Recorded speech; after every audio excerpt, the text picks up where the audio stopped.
que Dieu dit que je suis. Amen, amen. Alors, je disais, quand on te pose la question de savoir qui tu es en Jésus, tu diras, je suis ce que Dieu dit que je suis. Amen, amen. Donc, ce qui voudrait dire que entre toi et Dieu, il y a une relation. Parce qu'en réalité, toi-même, tu n'existes en rien sans Dieu. Tout ce que tu as, c'est grâce à Dieu. Tout ce que tu fais, c'est grâce à Dieu. Alléluia. Donc, ton identité dépend de la volonté de Dieu. Alléluia. Amen, amen. Donc, quand je suis dans la situation difficile, moi, je ne fais aucun effort parce que j'ai mis ma confiance en Dieu. C'est Dieu qui viendra me libérer. C'est bien cela. Quand je suis dans la tourmente, c'est Dieu qui viendra m'enlever de là. Parce que moi-même, je n'ai pu rien faire. Alléluia. Maintenant, qui j'étais hier et qu'est-ce qui permet aujourd'hui que Dieu décide de ma vie? Amen, amen. Gloire à Jésus. Il faut savoir une chose. Afin que Dieu puisse avoir une domination sur ta vie, puisse avoir une décision ou des pas de décision à prendre dans ta vie, il faut qu'entre toi et Dieu, il y ait une filiation. La filiation, c'est de père en fils, de fille en père. Donc, en réalité, quand tu as besoin de lait, Dieu, il est dans l'obligation de t'apporter ce lait parce que c'est un devoir pour lui. Amen, amen. Imaginez-vous, vous n'avez pas de filiation entre Dieu et vous. Tout ce que vous demandez, Dieu n'entend pas. Alléluia. Gloire à Jésus. C'est pour cela que quand un malheureux crie, l'Éternel est obligé d'entendre. Bien-aimés, nous souffrons. Parce que certainement dans notre marche avec Dieu, Dieu à un moment donné nous a déshérités. Il peut arriver que Dieu nous déshérite. Ça existe. Quand tu es héritier, tu peux aussi être déshérité. Amen. Tout dépend de la condition ou de la marche avec le Seigneur. Donc vous voyez que par moment, quand nous sommes dans les tourmentes, c'est que nous devons avoir un œil ou un regard sur notre marche avec Dieu. Est-ce que ce que je vis là dépend de la volonté de Dieu ou pas? Alors que Dieu veut, Dieu dit, je suis ce que Dieu lui-même il veut que je sois. Si je suis aujourd'hui dans les tourmentes, est-ce sa volonté ou est-ce ma volonté? Alléluia. Gloire à Jésus.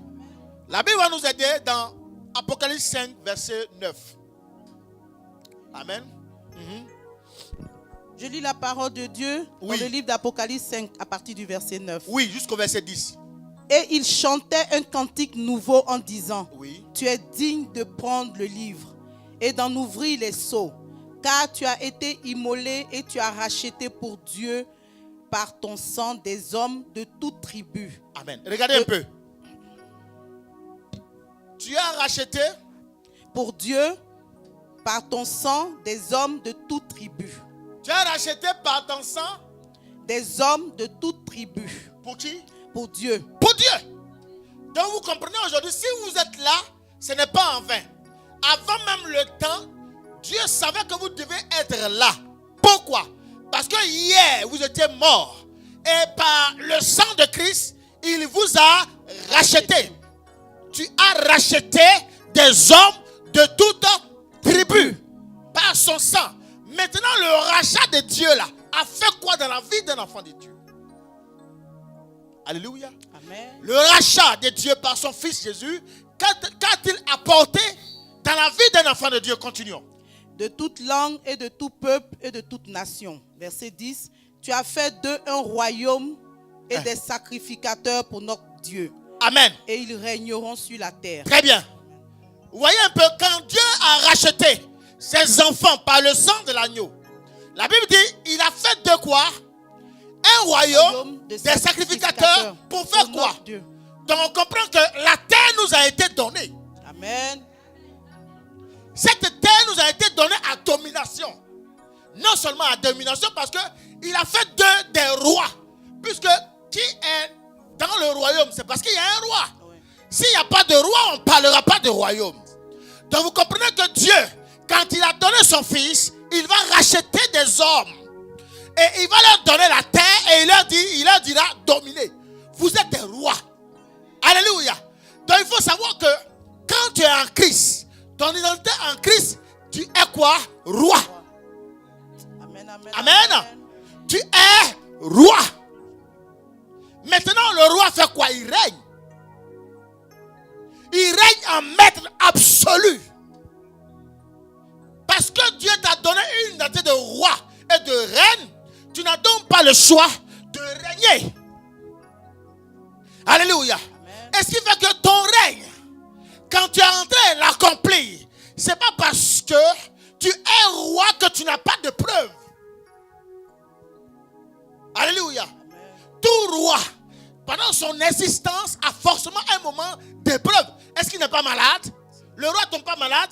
Est-ce que ce n'est pas une épreuve pour le roi? Alléluia. Amen. Donc comprenons que ce qui peut exister dans notre vie, ce n'est pas ce que Dieu veut qu'on soit, mais ce que lui veut. Il a dit, il souhaite ou il veut que vous soyez des rois parce qu'il vous a déjà racheté au prix du sang de Jésus. Amen. Alléluia. Donc ce qui se passe autour de toi, je t'en prie, ne regarde pas cela. Amen. Ce qui est sur toi, ce qui est écrit sur toi, personne ne peut l'enlever. C'est toi c'est cela qui te qualifie. Entre toi et Dieu, il y a une filiation. Oh. Je ne sais pas si quelqu'un comprend ce que je suis en train d'expliquer. Je vais le dire simplement. Mon fils vient là.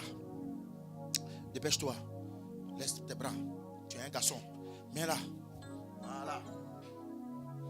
Amen. Regardez-le. Il s'appelle Phimé, n'est-ce pas? Ok.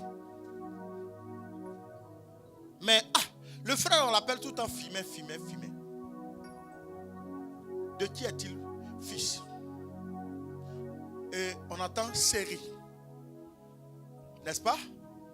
Donc vous allez voir, Phimé, pour qu'il vienne et porter le nom de Série, il faut qu'il y ait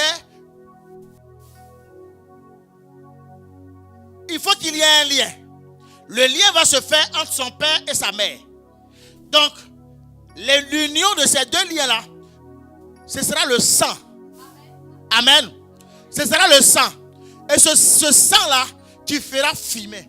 Et quand Phimé va venir, soit il portera les gemmes du père, soit il porte les gemmes de la mère. Est-ce que vous avez compris ce matin? Est-ce que vous avez compris ce matin? Gloire à Jésus. Donc vous comprenez que quand Phimé va venir, tout dépend de la volonté du père de Phimé sur la vie de Phimé. Moi je mets mon enfant au monde pour qu'il soit roi. Ça c'est ce que son père veut qu'il soit. Amen. Donc vous allez voir que depuis le bas âge jusqu'à ce qu'il devienne en âge d'occuper le rôle que veut son père, Phimé va marcher dans les rênes de ce qui est son appel. Est-ce que j'explique maintenant à quelqu'un? Ok. Donc vous allez voir, Phimé, tout ce qu'il va manger, tout ce qu'il va faire, les personnes avec qui il va marcher, c'est ce qui accompagnera sa mission. Amen. Donc comprenez que Dieu donne son fils au prix de son sang, afin que nous, en tant qu'enfants de Dieu, nous soyons quoi? Des rois. Des rois pour faire quoi? Pour régner sur la terre. À partir du moment où tu es appelé à régner sur la terre, rien ne peut te résister. Amen. Rien ne doit te manquer. Alléluia. Amen, amen. Amen. Ça, c'est une première raison. La deuxième raison, nous allons partir dans Galates 3. Je lis la parole de Dieu dans le livre de Galates 3 à partir du verset 6. Oui. Comme Abraham crut à Dieu et que cela fut lui imputé à justice. Comme Abraham a cru à Dieu.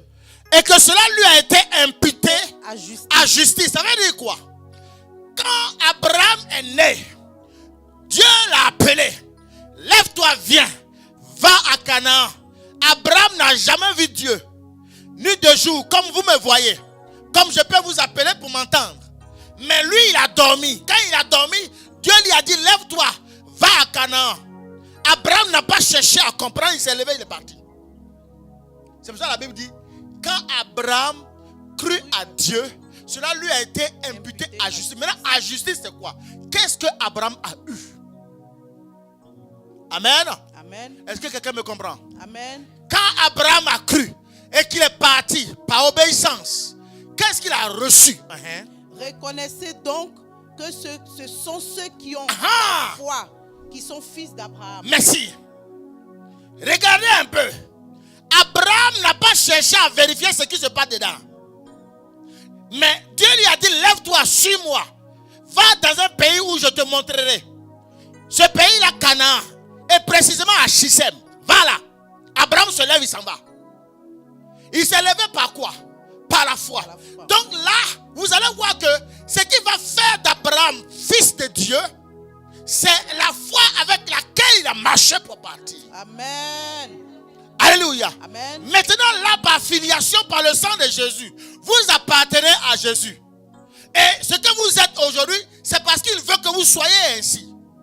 Maintenant, qu'est-ce qui va permettre que vous soyez la justice de ce que vous êtes?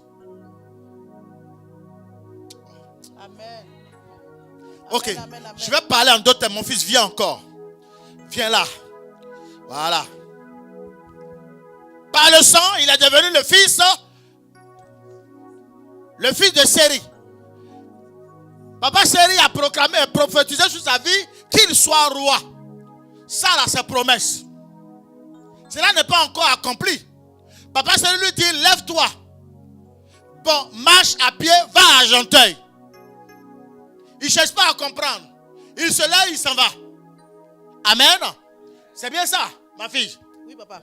C'est bien ça? Oui, c'est ça. Maintenant, regardez. La Bible dit, parce qu'il a obéi, vas-y. Parce qu'il a obéi, il est entré et parti. Il devient automatiquement fils. Amen. Amen. Fils. Maintenant, fils pourquoi? Fils par la foi. Parce qu'il a cru. Donc comprenez que vous pouvez être un enfant d'eux. Mais pour passer d'un enfant à un fils, il faut la foi avec toi. Donc beaucoup sont dans l'église, mais ils sont enfants. Amen. Parce qu'ils n'ont pas encore compris que tout se manifeste par la foi. Amen. Si la foi n'est pas dans ton cœur, tout ce que tu vas réaliser ne peut venir vers toi. Alors que tu te dis que je suis enfant de Dieu. Mais pourquoi on est enfant de Dieu, les choses ne se réalisent pas? Parce que nous ne sommes pas encore passés d'un enfant à un fils. On comprend aujourd'hui que pour que tu sois un fils et avoir les grâces qui accompagnent l'identité de fils, il faut que tu crois. Amen. Oh. Amen, amen, amen. Est-ce que quelqu'un a compris? Amen. Alléluia. Est-ce que tu as compris? Frère, la Bible dit, c'est tous ceux qui croient qu'ils deviennent fils d'Abraham. Maintenant, la question est de savoir qu'est-ce qui se passe sur Abraham. Il y a quelle relation par laquelle nous sommes identifiés à Abraham? Frère, je t'en prie, dans la vie, quelqu'un a toujours tracé ton chemin. Amen. Amen. Celui qui est venu avant toi, il a préparé ton chemin. Et quand tu arrives, tu marches dans ses voies. Alléluia. Amen. Je vais prendre d'autres exemples. Il y a dans le monde de la politique, il y a ce qu'on appelle les mentors. Alors, dans la politique, quand tu as un mentor, que tu saches ou pas, ce n'est pas le plus important. On peut t'attribuer n'importe quel poste ministériel. Tu peux devenir ministre alors que tu ne connais pas le travail. Amen, amen. C'est ceux qui sont autour de toi qui vont travailler pour toi. Maintenant, regardez encore. Dans le monde professionnel, aujourd'hui, il y a ce qu'on appelle la recommandation, recommandée par. je prends un courrier, j'écris. Mendes, va à tel endroit, va de ma part. Quand il partira, alors qu'il y a un appel d'offres qui dit que, bon, on a besoin d'un tel salarié pour telle qualification. Mais à partir du moment, lui, il va partir avec mon courrier. En fonction de la relation que j'ai avec celui qui est là-bas, même dans l'appel d'offres, ils vont lancer l'appel d'offres, mais la personne à être retenue, c'est lui.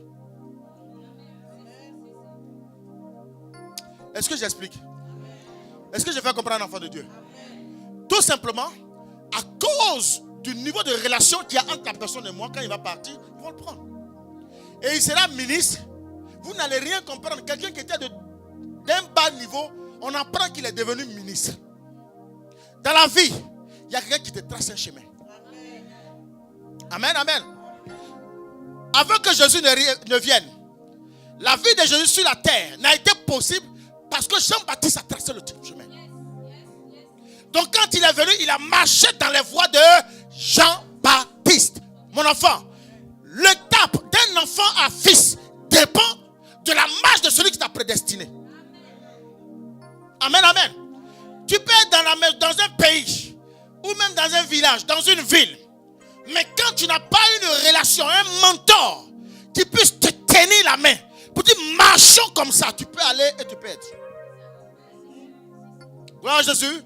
C'est ce que la Bible est en train de nous dire. Abraham, sur lui, il y avait une relation entre lui et Dieu. Donc cette relation faisant, par ce que Abraham a cru, Dieu l'a imputé à justice. C'est-à-dire que tout ce que Dieu avait dit dans Genèse 12 va s'appliquer sur la vie d'Abraham. Genèse 12 était des promesses. Mais là, ça va se matérialiser. Alléluia. Donc, la Bible dit, tous ceux qui feront la même chose comme Abraham, ils sont appelés fils de Dieu.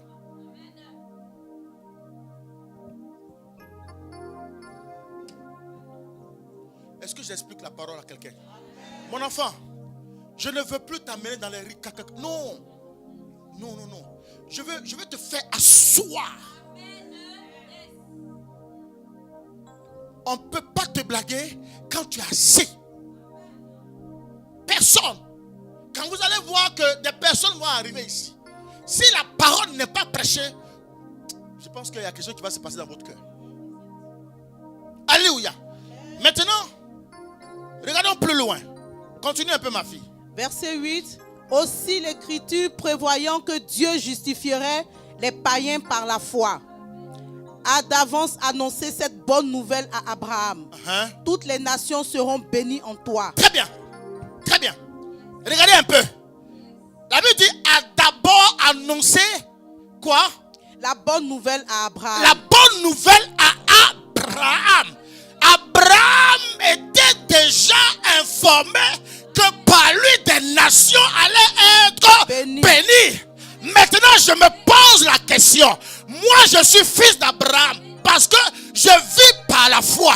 Je suis qui en Abraham ou en Dieu? Alléluia. Gloire à Jésus. C'est vrai. La Bible dit que Dieu dit, je suis ce que Dieu a dit que je suis. Très bien. Maintenant, par la foi, Abraham a eu la bénédiction. Donc, par Abraham, toute chose est manifestée. Si moi, je suis fils d'Abraham et fils de Dieu, je suis qui en Abraham? Béni.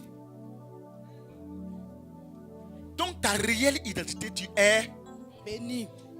Alléluia. Non, non, non. Ma fille, ta lecture là, elle allait vite. Allons doucement. Reprends encore. Verset. À partir du verset 6. Oui. Comme Abraham crut à Dieu et que cela lui fut imputé à justice. Oui. Verset 7. Reconnaissez donc que ce sont ceux qui ont la foi qui sont fils d'Abraham. Ceux qui ont la foi.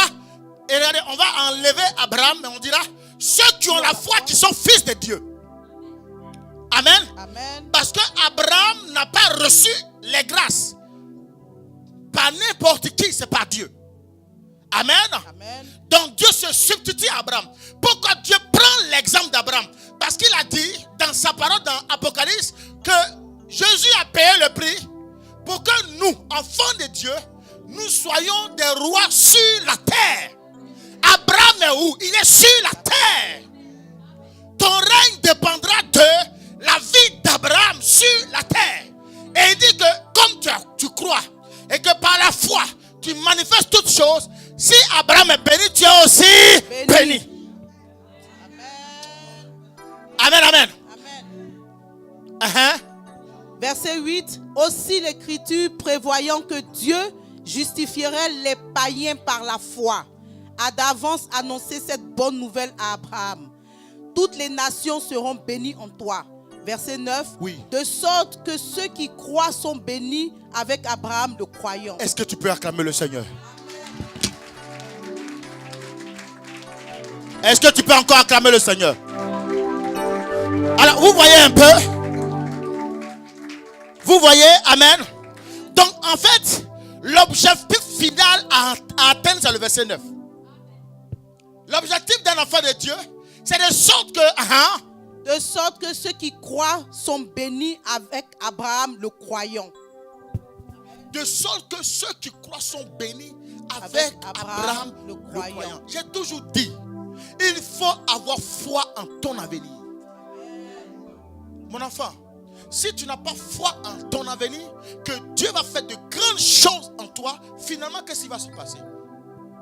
Qu'est-ce qui va se passer? Si tu ne crois pas en ton avenir, mais Satan va t'envoyer son avenir. Est-ce que vous comprenez quelque chose?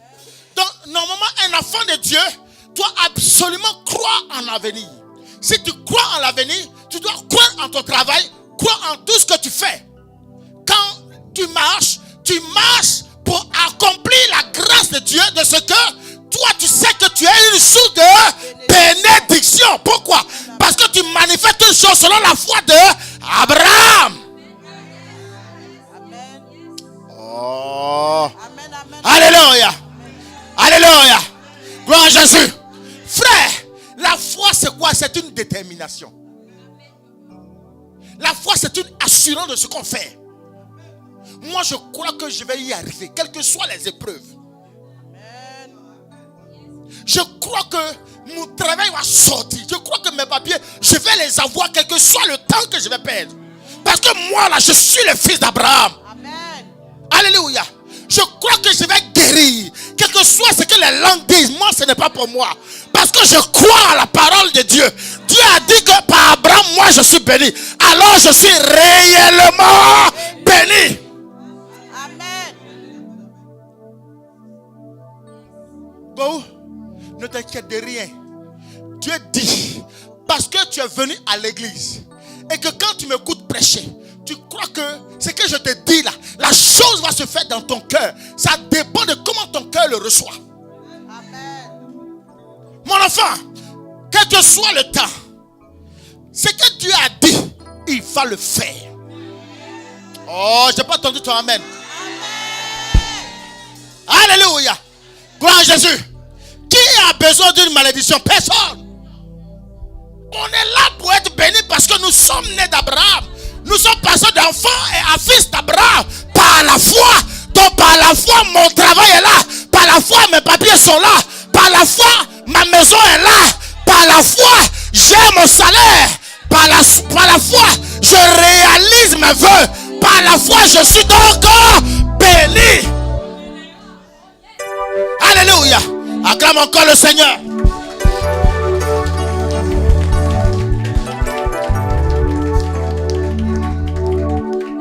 Amen. Est-ce que ton droit de filiation, regardez, j'ai cité un exemple. L'exemple que j'ai pris. Est-ce que son droit de filiation sur lui, qui était au départ filmé, est passé à série filmée. Maintenant, il est devenu fils d'Abraham et qui est béni. Est-ce qu'on dit que comme tu es mince, alors tu ne reçois pas la bénédiction?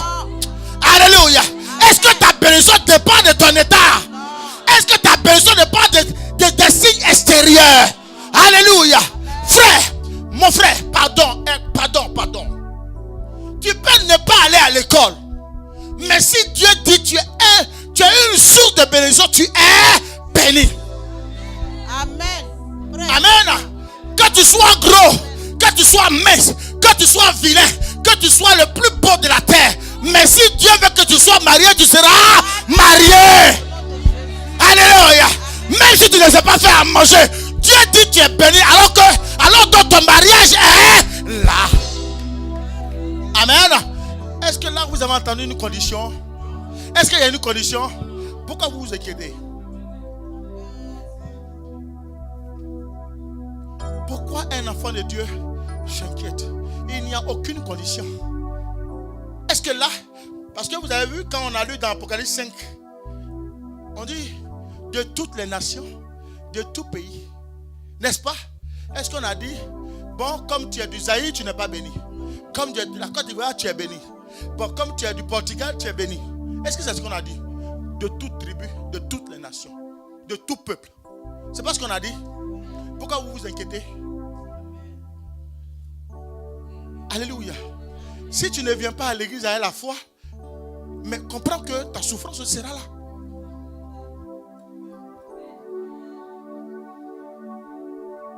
Si c'est sur moi tu comptes là, tu as échoué. Hein? Ah oui, oui. Non. Non. Moi je t'aide. Je te montre le chemin. Mais si tu mets toute ta dévotion sur moi, moi je vais voyager. Papa. Ou bien, amen. Mon fils Mathurin, non. Plus les gens compteront sur moi, Dieu va diminuer la grâce. Mais quand vous allez compter sur Dieu, Dieu va augmenter la grâce. Amen. Alléluia. C'est bon, non? Amen. Non. Ne mettez pas votre foi en moi. La foi doit être portée en Jésus. Jésus seul est celui-là qui vous fera passer la grâce. Alléluia. Amen. Il y a beaucoup qui disent non, je suis déjà vieux, je suis déjà vieille, mon âge a avancé, est-ce que je vais pouvoir me marier? Qui t'a dit ça? Il n'y a jamais un enfant de Dieu n'est pas en retard. Jamais. Non, un enfant de Dieu, il n'est pas en retard. Un enfant de Dieu vit par la foi. Amen. Alléluia. Amen. Un enfant de Dieu n'hésite pas. Un enfant de Dieu est concret. Amen. Un enfant de Dieu marche avec assurance. Amen, amen, amen. Alléluia. Pourquoi? Parce qu'il a pour celui qui nous a ouvert le chemin, Abraham. Et la Bible dit toutes les nations sont bénies en lui. Est-ce que tu n'es pas une nation en Abraham? Pourquoi tu t'inquiètes? J'ai perdu le travail, c'est la panique à bord. Ne paniquez pas. Non. À partir de ce message-là, quand tu vas sortir, à partir de lundi, ils vont commencer à t'appeler. Tu as dit amen. Tu as dit amen. Tu es béni, ma fille. Tu as dit amen. Ils vont commencer à t'appeler à partir de ce lundi. Ils vont commencer à se manifester. Alléluia. Il y a beaucoup qui disent, je n'ai pas de papier. Alors, est-ce que Dieu vous a limité avec des papiers? Non. Alléluia. Va dans la nation, frappe à des portes. Je dis, moi je suis un roi, je suis une reine. Je frappe à une porte et la porte s'ouvre. Je demande à travailler et on me donne du travail. Je vais frapper à une porte pour mes papiers, les portes vont s'ouvrir. Alléluia. Parle comme un roi. Dis, je suis béni. Alléluia. Vous voyez, il y a des enfants de Dieu, tellement ils sont épeurés, ils ont vendu leur droit de naissance. La grâce qui était sur eux là, ils ont vendu. Vendu. Non, à cause de la famine. Bon, parce que moi j'avais faim. Et ici à Paris, c'est trop dur. Donc moi, je vais m'arranger autrement. Tu vends tes droits de naissance. Tu vends la bénédiction qui est sur toi. Parce qu'en fait, elle est là. Mais comme tu ne vis pas avec la foi, tu la prends, tu la donnes à Pierre. Pierre lui prend et il vit avec ça. Je vais vous expliquer. Amen. Amen. Des fois, quand vous êtes avec des personnes, c'est les personnes qui prospèrent. C'est vrai ou pas? Et vous, vous régressez. Beaucoup ne se posent pas la question, mais pourquoi? En fait, la lumière qui est sur toi, elle est née pour éclairer tous ceux qui sont dans ton environnement. Et elle est née pour impacter les gens. Parce que toi, tu es roi, tu dois régner. Mais au final, quand les gens viennent auprès de toi, comme tu ne marches pas selon le règne qui est sur toi, finalement, c'est eux il y a une translation. C'est eux qui prennent le règne. Et au lieu de régner toi, c'est eux qui règnent à ta place. Parce que tu ne connais pas ton identité. Et ils le sont. Mais quand tu prends conscience de ton identité, tu ne permets à personne de jouer à ta vie. Amen. Alléluia. Amen. On a eu le cas d'Ésaü. On va lire ça dans Genèse. Vas-y rapidement, Genèse 25. Je lis la parole de Dieu dans le livre de Genèse 25 à partir du verset 34. Oui. Alors Jacob donna à Ésaü du pain et du potage de lentilles. Il mangea et but, puis se leva et s'en alla. C'est ainsi qu'Ésaü méprisa le droit d'aînesse. Très bien. La Bible dit méprisa le droit d'aînesse. Ça veut dire quoi? Il a perdu. Amen. Amen. Mais qu'est-ce qui était la condition? La situation était laquelle? C'était le fait que il avait faim à cause de la famine. Combien sommes-nous aujourd'hui? À cause des situations qui sont là, nous perdons notre étoile. Nous détruisons nos étoiles. Et on va se frotter à des immunatiques. On va se frotter à des francs-maçons. On va se frotter à des marabouts, des gens de peu de foi qui ne peuvent rien nous apporter. Alors que la promesse qui est sur nous, elle est grande. Amen. Parce que nous n'avons pas la patience d'attendre le temps réel de Dieu. Amen, amen, amen. Regardez Ésaü. Pourquoi Jacob a aujourd'hui reçu la renommée?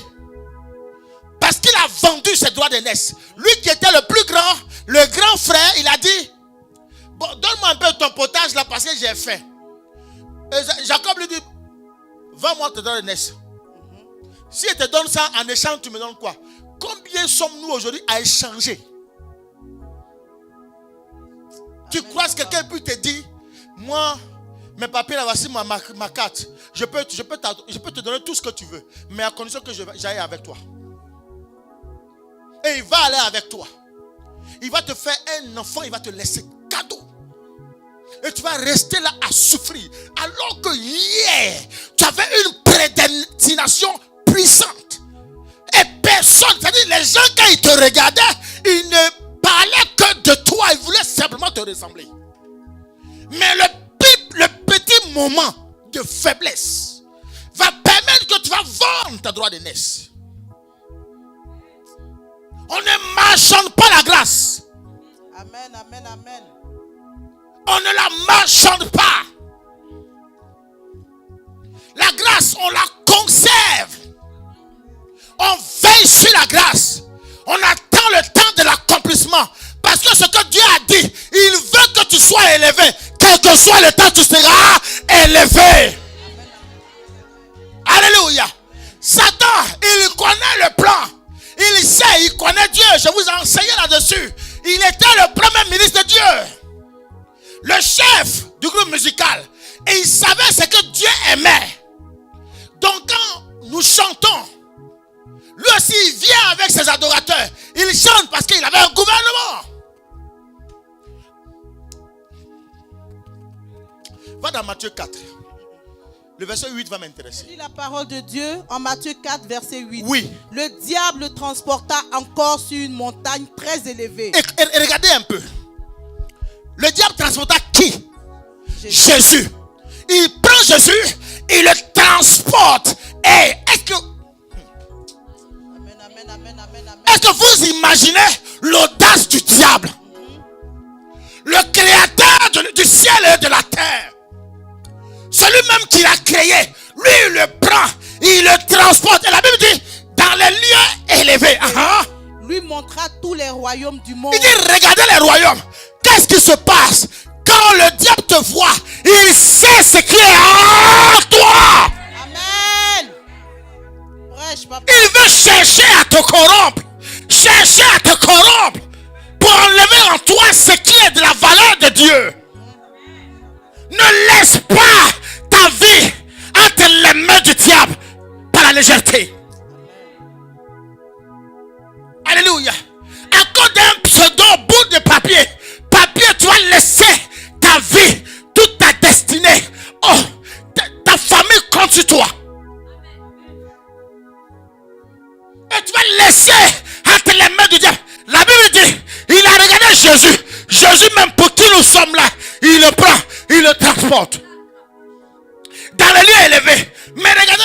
Continue.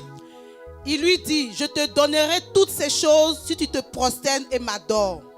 Jésus lui dit, retire-toi, Satan, car il est écrit, tu adoreras le Seigneur ton Dieu et tu le serviras lui seul. Frère, si tu n'apprends pas à dire, retire-toi, tu dois résister au plan, à tout ce que Satan met au devant de toi. Ce n'est pas de l'or. Pendant le séminaire, je vous ai expliqué. Regardez bien. Satan, il n'aime personne. Il n'aime que sa propre personne. Il n'a pas d'amis. Ce qu'il t'a donné, quand il voit que tu es en train de t'élever, il te tue. Parce que Dieu, lui, il nous donne le règne. Regardez un peu, qu'est-ce que Dieu dit? Il dit, soyez mes imitateurs. C'est pas ce qu'il dit dans sa parole. Depuis quand tu es en train d'imiter Dieu, tu es en train de réussir et puis te tue. Satan, lui, te tue. Mon frère, ce que le diable t'a donné par la main droite, il va te la reprendre par la main gauche, mais sévèrement.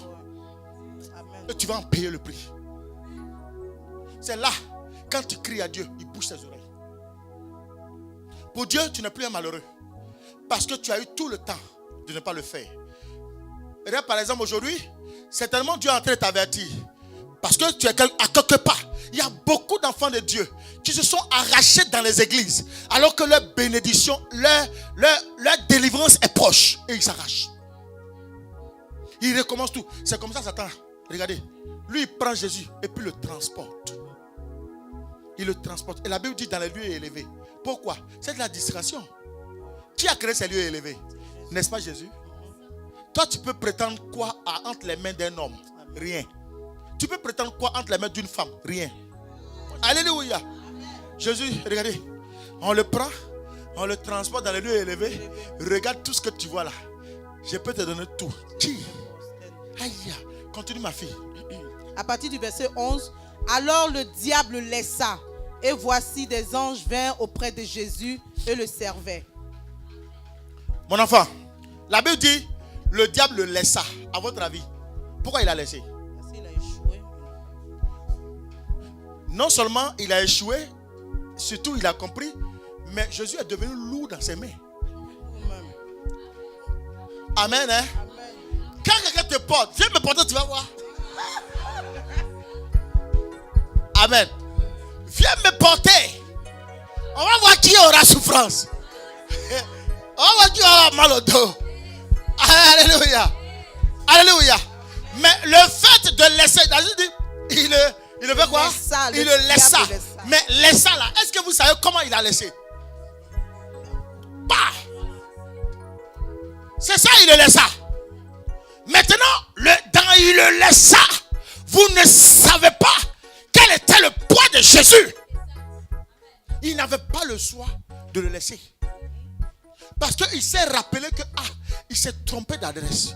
Par moment, rappelez à vos foudroyeurs qu'ils se sont trompés d'adresse. Amen.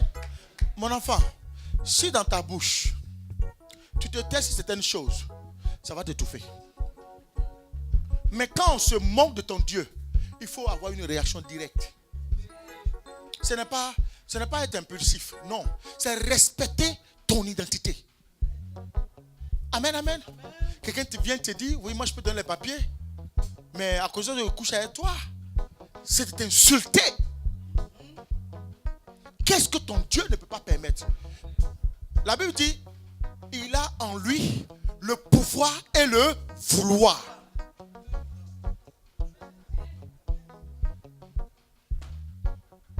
En lui, le pouvoir et le vouloir. Donc, c'est lui qui crée les opportunités. C'est pas vrai ou pas? Pourquoi aller vendre ton droit d'aînesse comme Ésaü et perdre la grâce de Dieu? Vous voyez, comme je disais tout à l'heure, tu peux être héritier et en même temps on peut te déshériter en fonction de comment tu es avec Dieu.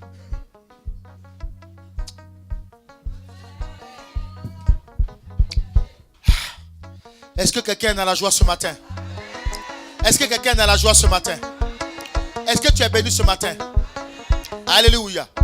Nous allons proclamer.